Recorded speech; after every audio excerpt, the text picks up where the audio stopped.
Welcome students. आज हमारा topic है सेंट्रीपिटल फोर्स। सेंट्रीपिटल फोर्सेस का जो कॉन्सेप्ट है उसको आज हम समझने की कोशिश करेंगे कि हमारे पास सेंट्रीपिटल फोर्स क्या होती है। अगर हम देखें कि हमारे पास एक फोर्स जो है वो हमें बॉडी के अंदर पुल या पुश जो है वो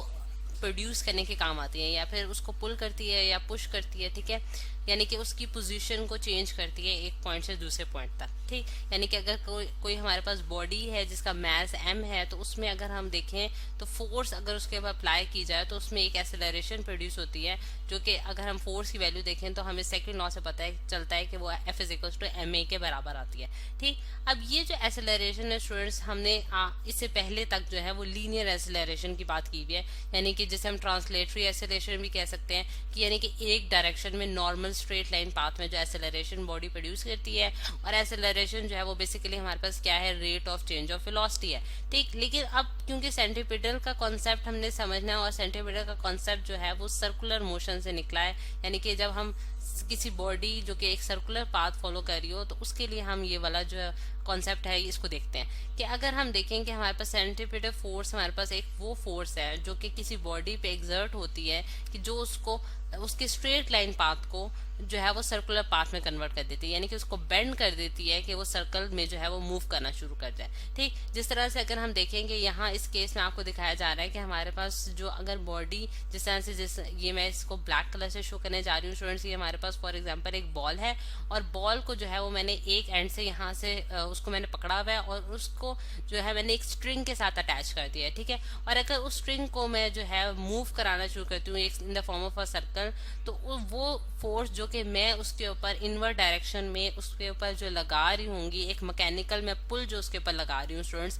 वो बेसिकली इसको जो है वो मूव कराएगी इन द सर्कुलर पाथ। और वो जो पुल है हमारे पास वो बेसिकली क्या कहलाती है स्टूडेंट्स, सेंट्रीपिटल फोर्स कहलाती है। इस चीज को हम इस तरह से समझ सकते हैं कि अगर मेरे पास फॉर एग्जांपल बॉडी जो है वो ए पॉइंट पे यहाँ पे पड़ी है और बी पॉइंट पे, यानी कि ए से बी तक जो है अगर हम देखें तो उसके पास यूनिफॉर्म स्पीड है, या फिर आप ये भी कह सकते हैं वेलोसिटी है उसकी, ठीक है। और जो इसकी इस पॉइंट पे यानी कि अगर वो सर्कल में मूव करती है तो वेलोसिटी की जो डायरेक्शन होती है स्टूडेंट्स वो अलोंग द टेंजेंट होती है। और हम जानते हैं कि हमारे पास टेंजेंट जो है, जिस तरह से अगर मैं यहाँ ड्रॉ करूँ टेंजेंट का, हमारे पास जो कॉन्सेप्ट आता है कि अगर कोई सर्कुलर पाथ में एक पॉइंट पे कोई लाइन जो है वो टच करे तो वो हमारे पास क्या कहलाती है, टेंजेंट कहलाती है। तो अलोंग द टेंजेंट जो है उसकी वेलोसिटी की डायरेक्शन होगी। इसी तरह जैसे जैसे सेंट्रीपिटल फोर्स की वजह से वो बेंड करती जाएगी, उसकी वेलोसिटी की जो डायरेक्शन है स्टूडेंट वो चेंज होती जाएगी। जैसा कि मैं यहाँ शो कर रही हूँ कि हर पॉइंट पे टेंजेंट की जो डायरेक्शन बन रही है स्टूडेंट्स वो डिफरेंट बन रही है। हर पॉइंट पे टेंजेंट की डायरेक्शन क्यों डिफरेंट बन रही है, क्योंकि वो एक पॉइंट पे जो है वो उसको टच कर रही है और उसके लिहाज से उसकी जो है वो बेंडिंग हो रही है, ठीक। जिससे हमें ये पता चल रहा है कि उसका वेलोसिटी जो है, यानी कि वेलोसिटी जो है उसका जो मैग्नीट्यूड है, ठीक है, क्योंकि वेलोसिटी जो है वो एक वेक्टर क्वांटिटी है, ठीक है। उसका मैग्नीट्यूड तो सेम रहेगा लेकिन उसकी जो डायरेक्शन है, डायरेक्शन जो है वो वेरी करेगी, यानी कि वो अलोंग द टेंजेंट जो है वो डिफरेंट होती जाएगी। और जब वो डिफरेंट होती जाएगी तो इससे हमें पता चल जाएगा कि एक एक्सेलरेशन प्रोड्यूस हो रही है उसके अंदर, जो कि हमारे पास क्या कहलाती है, सेंट्रीपिटल एक्सेलरेशन कहलाती है। और वो सेंट्रीपिटल एक्सेलरेशन जो है वो बेसिकली सेंट्रीपिटल फोर्स की वजह से ही प्रोड्यूस हो रही होती है। अब उस सेंट्रीपिटल एक्सेलरेशन को हम लिख सकते हैं कि वो delta V divided by delta T मैंने लिख दिया, क्योंकि डेल्टा वी जो है हमारे पास चेंज इन वेलोसिटी है पर यूनिट टाइम के लिहाज से जो हम नोट कर रहे हैं, ठीक। अब पर यूनिट टाइम के लिहाज से हमने उसकी एक्सेलरेशन की वैल्यू जो है वो हमने देख ली है। और अगर हम देखें स्टूडेंट्स के यहाँ में अगर इसकी वेलोसिटी की डायरेक्शन, जिस तरह से आप इसको एक क्लियर पिक्चर में मैं आपको दिखाती हूँ कि जिस तरह से यहाँ मैंने इस पिक्चर को थोड़ा सा और क्लियर वे में जो है वो डिस्क्राइब किया हुआ है। कि अगर मैं देखूँ कि ये इस पॉइंट पे अगर हम देखें कि मैंने एक पॉइंट लिया है जो कि इसका सेंटर पॉइंट है, जिसे मैंने ए से डिनोट कर दिया है, ठीक है। ये इसका क्या है, सेंटर पॉइंट है, ठीक, जिसे मैंने ए से डिनोट किया। और बी पॉइंट पे अगर हम देखें कि हम यहाँ पे जो है वो बॉल, फॉर एग्जांपल मेरे पास कोई बॉल थी जिसको मैंने एक स्ट्रिंग के साथ जो है वो अटैच किया हुआ है, और स्ट्रिंग की जो लेंथ है यानी कि सेंटर से एंड पॉइंट तक वो हमारे पास क्या है, स्मॉल आर से मैंने डिनोट कर दिया, ठीक है। और जो कि इस सर्कल का बेसिकली रेडियस भी बन जाएगा जिस सर्कल के अराउंड वो बॉडी मूव करी होगी। अब ए पॉइंट पे मतलब कि ए उसका सेंटर है, बी पॉइंट पे वो बॉडी जो है इनिशियली एग्जिस्ट कर रही थी, फिर उसके बाद थोड़े टाइम के बाद यानी कि डेल्टा टी टाइम के बाद बेसिकली वो सी पॉइंट पे पहुंच गई, ठीक। और उस टाइम जो है उसकी वेलोसिटी की जो डायरेक्शन है वो आप देख सकते हैं अलोंग द टेंजेंट जो है वो ग्रीन वेक्टर से शो की गई है, v2 है, और बी पॉइंट पे जो उसकी जो टेंजेंट की जो डायरेक्शन है वो v1 से डिनोट की गई है। और जैसा कि हम जानते हैं कि सर्कल जो यानी कि जैसा से यहाँ मैं दोबारा बना देती हूँ कि ये हमारे पास सर्कल है, और अगर एक पॉइंट में टेंजेंट ड्रॉ करती हूँ तो टेंजेंट की जो लाइन होती है वो हमेशा रेडियस से, यानी कि सर्कल का जो रेडियस है उसके ऊपर क्या होती है, हमेशा हमेशा परपेंडिकुलर होती है, यानी कि 90 का एंगल बनाती है। यानी कि टेंजेंट और रेडियस ऑफ द सर्कल के दरमियान जो एंगल बनता है स्टूडेंट्स वो क्या होता है, 90 का एंगल होता है, ठीक। जिससे हमें ये पता चलता है कि ए बी, यानी कि यहाँ मैं लिख भी देती हूँ कि ए बी जो है वो क्या होंगे, परपेंडिकुलर, ये परपेंडिकुलर का साइन मैंने डाल दिया, परपेंडिकुलर होंगे v1 पे, और इसी तरह ए सी जो है वो भी परपेंडिकुलर होगा v2 पे, ठीक है। यानी कि ये दोनों लाइंस जो हैं ये आपस में क्या है, परपेंडिकुलर है एक दूसरे के, यानी कि इनके दरमियान जो एंगल बन रहा है स्टूडेंट्स वो क्या है, 90 का एंगल है, ठीक। अब इसके यानी कि ये इसके जरिए मैंने एक ट्राइंगल बना लिया है ए बी सी। ए ट्राइंगल जैसा कि आपको नजर आ रही है रेड लाइन से शो की गई है, ए बी सी हमारे पास एक ट्राइंगल बन गई है, ठीक। अगर मैं ये एंगल कहती हूँ कि एंगल जो है ए बी सी को मैंने एंगल थीटा से डिनोट कर दिया, यानी कि एंगल यहाँ मैं लिख भी देती हूँ कि एंगल ए बी सी जो है स्टूडेंट्स हमारे पास बल्कि इसको इस तरह से हम नहीं लिखते, बल्कि इसको हम इस तरह से लिख देते हैं कि बी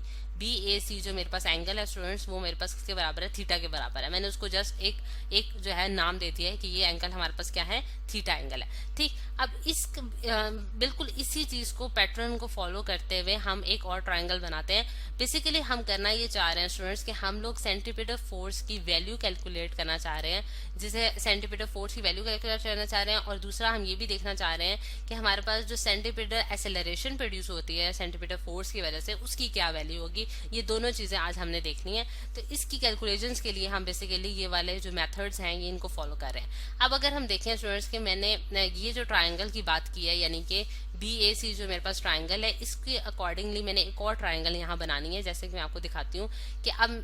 मैंने ए बी जो है, ए बी लाइन जो है वो परपेंडिकुलर है v1 के, ठीक है। और v1 वेक्टर यानी कि v1 हमारे पास एक वेक्टर क्वांटिटी है, और सॉरी एक वेक्टर है हमारे पास, और वेक्टर को मैंने यहाँ जो है, यहाँ आप देख सकते हैं कि मैंने यही वाला वेक्टर उठा के यहाँ बना दिया है, जिसे मैंने v1 लिख दिया है, और उसको मैंने और इसी तरह मैंने ये जो v2 वेक्टर था स्टूडेंट्स मेरे पास जो कि AC लाइन के साथ परपेंडिकुलर है, उसको मैंने जो है यहाँ बना दिया है, PR लाइन से शो किया है, और वो v2 वेक्टर के बराबर है। यानी कि बिल्कुल यही वाले वेक्टर्स मैंने उठा के जो है यहाँ कंबाइन किए, और by head to tail rule, यानी कि हेड टू टेल रूल में क्या है कि जब आप हेड कंबाइन करते हैं किसी टेल के साथ और उससे आप एक रिजल्टेंट वेक्टर निकालते हैं, और रिजल्टेंट वेक्टर जो इस ट्राइंगल का निकला है वो डेल्टा V निकला है, और उसको मैंने खुद ही से डिनोट किया है कि ये मेरे पास डेल्टा V के बराबर आ गया, ठीक है। डेल्टा V जो है वो हमारे पास इसका रिजल्टेंट वेक्टर बन गया। तो अगर मैं ये वाली ट्राइंगल बनाऊं, यानी कि PQR ट्राइंगल को मैं यहाँ बना के दिखाती हूँ आपको स्टूडेंट्स कि ये हमारे पास PQR ट्राइंगल है, जो कि मैं यहाँ बनाने जा रही हूँ कि ये हमारे पास वेक्टर जो है ये हमारे पास P है, और ये हमारे पास V1 यानी कि Q V1, ठीक है। और इस तरह से बिल्कुल वही चीज़ मैंने यहाँ बना दी है कि हमारे पास ये डेल्टा V है और ये हमारे पास V2 है, ठीक है। अब ये क्योंकि हमने V की जो हमारे पास टेंजेंट के जो वेक्टर्स थे ये V1 और V2 से मिलके हमने ये वाली ट्राइंगल बनाई थी बेसिकली PQR। अब इसको अगर मैं इसी के साथ मैं जो है इसको मैच करके ये वाली ट्राइंगल बनाऊं इसके साथ, यानी कि मैं जानती हूँ कि V1 और AB जो लाइन है ये आपस में क्या है, परपेंडिकुलर्स हैं, यानी कि मैं बिल्कुल इसके परपेंडिकुलर लाइन बनाती हूँ। AB लाइन मेरे पास स्टूडेंट्स की बन गई AB, ठीक है, AB लाइन है, और इसी तरह मैंने AC लाइन बना रही हूँ V2 के परपेंडिकुलर मैंने एक ही लाइन, यानी कि ये आप देख सकते हैं ये वाला एंगल जो है ये मेरे पास क्या है, ये मेरे पास V2 एंगल है, ठीक है। इसको भी मैं यहाँ थोड़ा सा क्लियर करके लिख देती हूँ ताकि जो है हमारे पास ये चीज़ यहाँ हमें डिस्टर्ब ना कर सके, ठीक है। ये हमारे पास यहाँ तो हमारे पास P है, ठीक है। अब अगर हम देखें स्टूडेंट्स कि यहाँ मेरे पास जो ये मैं इस लाइन को कंप्लीट कर दिया यहाँ, और अब मैं अगर इसको इस ट्राइंगल को कंप्लीट करूँ, यानी कि ये मेरे पास AC लाइन है और ये मेरे पास CB, ठीक है। अब ये मेरे पास पॉइंट ए है और ये मेरे पास पॉइंट ए है स्टूडेंट्स, और ये मेरे पास यहाँ भी पॉइंट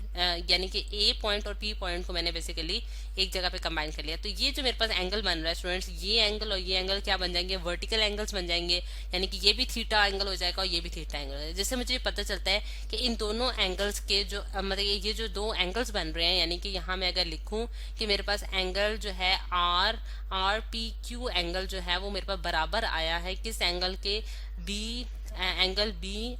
बी ए सी के, यानी कि ये दोनों एंगल्स जो है ये बराबर आए हैं, जो कि मैंने लिख दिया यहाँ थीटा एंगल्स। ठीक है, अब हम क्योंकि ये जानते हैं कि ये हमारे पास बेसिकली जो triangle A B C triangle थी स्टूडेंट्स, ये हमारे पास आइसोसेलेस ट्राइंगल थी। और आइसोसेलेस ट्राइंगल कौन सी ट्राइंगल होती है, जिसकी दो साइड जो है वो बराबर होती हैं। क्योंकि हम जानते हैं कि जो साइड ए बी और साइड ए सी जो है वो रेडियस है इस सर्कल का, तो इस वजह से ये दोनों साइड भी हमारे पास बराबर होंगी। इसी तरह बिल्कुल इसी तरह हमारे पास पी क्यू और साइड पी क्यू साइड और पी आर साइड भी बराबर है, और ये भी हमारे पास जो है वो आइसोसेलेस ट्रायंगल बन जाती है। क्योंकि इन दोनों के मैंने आपको जिस तरह से एक्सप्लेन पहले भी किया था कि हमारे पास जो वेलोसिटी का जो मैग्नीट्यूड है वो सेम रह रहा है। ठीक है, उसमें चेंज नहीं आ रहा। ठीक है, डायरेक्शन चेंज हो रही है लेकिन मैग्नीट्यूड नहीं चेंज हो रहा, जिससे मैं ये कह सकती हूँ कि v1 जो है वो v2 के बराबर है। क्योंकि ये मैग्नीट्यूड में सेम है तो इनको मैं v लिख सकती हूँ, लेकिन इनकी सिर्फ डायरेक्शन चेंज हो रही है, लेकिन इनके जो मैग्नीट्यूड्स हैं वो बराबर है। इस वजह से मैं ये कहती हूँ कि मेरे पास जो ट्राइंगल है पी क्यू आर ट्राइंगल, ये भी आइसोसेलेस ट्राइंगल है,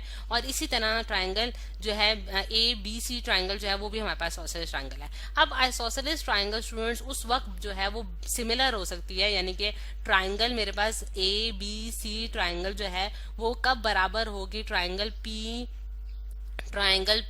क्यू आर के कब बराबर होगी, कि अगर उनके दरमियान के जो यानी कि दो साइड्स जो कि सिमिलर साइड्स हैं हमारे पास, यानी कि v1 साइड और v2 साइड के दरमियान वाला एंगल, और इसी तरह ए बी साइड और ए सी साइड के दरमियान वाला एंगल जो है वो बराबर हो। और वो एंगल हमने यहाँ से देख लिया, यानी कि ये फिगर जो मैंने आपको दिखाई थी स्टूडेंट्स, ये इसीलिए दिखाई थी कि मैं आपको ये शो करना चाह रही थी कि इनके दरमियान का ये जो एंगल हमारे पास निकला है, ये हमारे पास क्या निकला है, सिमिलर निकला है, जो कि हमने यहाँ से देखा है कि ये हमारे पास बेसिकली वर्टिकल एंगल्स बना रहा था, इस वजह से ये सिमिलर हो गया। और अब ये इससे हम ये प्रूफ कर लिया हमने कि ये हमारे पास जो दो ट्राइंगल्स हैं ये आपस में क्या है, इक्वल है। ठीक है, और ये हमारे पास एक मैथ्स का रूल था जो हमने यहाँ अप्लाई किया है। अब जब ये दो ट्राइंगल्स जो हैं ये स्टूडेंट्स हमारे पास सिमिलर निकल आई हैं, तो फिर हम ये लिख सकते हैं कि हमारे पास जो इनकी जो दो रेशोज होंगी, यानी कि इनकी दो साइड्स की जो रेशोज होंगी वो भी आपस में बराबर होंगी। और उसको मैं किस तरह से लिख सकती हूँ कि delta V divided by V is equals to यानी कि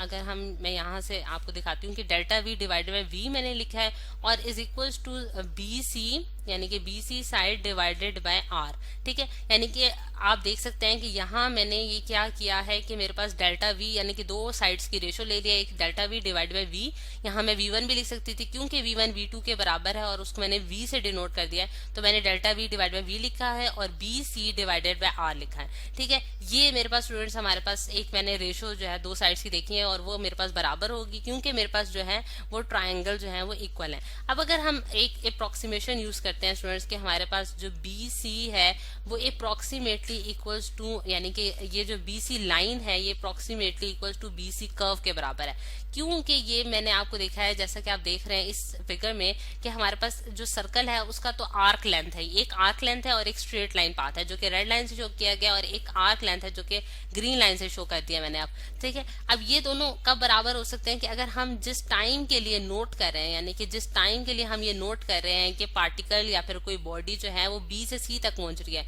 वो अप्रोचेस टू जीरो कर जाए, यानी कि वो बहुत शॉर्ट टाइम इंटरवल के लिए अगर हम देखें इसको, यानी कि अगर आप इसको देख सकते हैं कि मैं अगर आपको यहाँ इस एक फिगर में दिखाऊं कि अगर मैं देखूं कि मैं बहुत शॉर्ट टाइम इंटरवल के लिए चीज देखूं, तो मेरे पास ये चीज और आर्क लेंथ यानी कि ये सर्कल और स्ट्रेट लाइन पाथ और सर्कुलर पाथ जो है वो एक दूसरे के बिल्कुल सिमिलर हो जाएंगे। ठीक है, यानी कि वो उनकी जो लेंथ है वो ऑलमोस्ट एक दूसरे के बराबर हो जाएगी, जिससे मैं ये कह सकती हूँ कि बीसी जो है, बीसी को मैं एस से डिनोट कर देती हूँ। एस जो है वो हमारे पास क्या है, डिस्टेंस है ए बी का, ए बी से बी सी का डिस्टेंस है जिसे मैंने एस से डिनोट कर दिया, और यहाँ मैं अगर उसको पुट कर दूं यानी कि delta V divide by V जो है वो एस डिवाइडेड बाय आर के बराबर आ जाता है। स्टूडेंट्स, अब इस पॉइंट पे हम अपना लेक्चर जो है वो मतलब इसको मैंने इक्वेशन 1 कह दिया, और इस पॉइंट पे हम अपना लेक्चर एंड करते हैं। नेक्स्ट लेक्चर में हम इसी चीज को कंटिन्यू करेंगे और मजीद सिंप्लीफिकेशन जो है वो करने की कोशिश करेंगे, जिसमें हम सेंटीमीटर एक्सेलरेशन की वैल्यू निकालना चाहेंगे।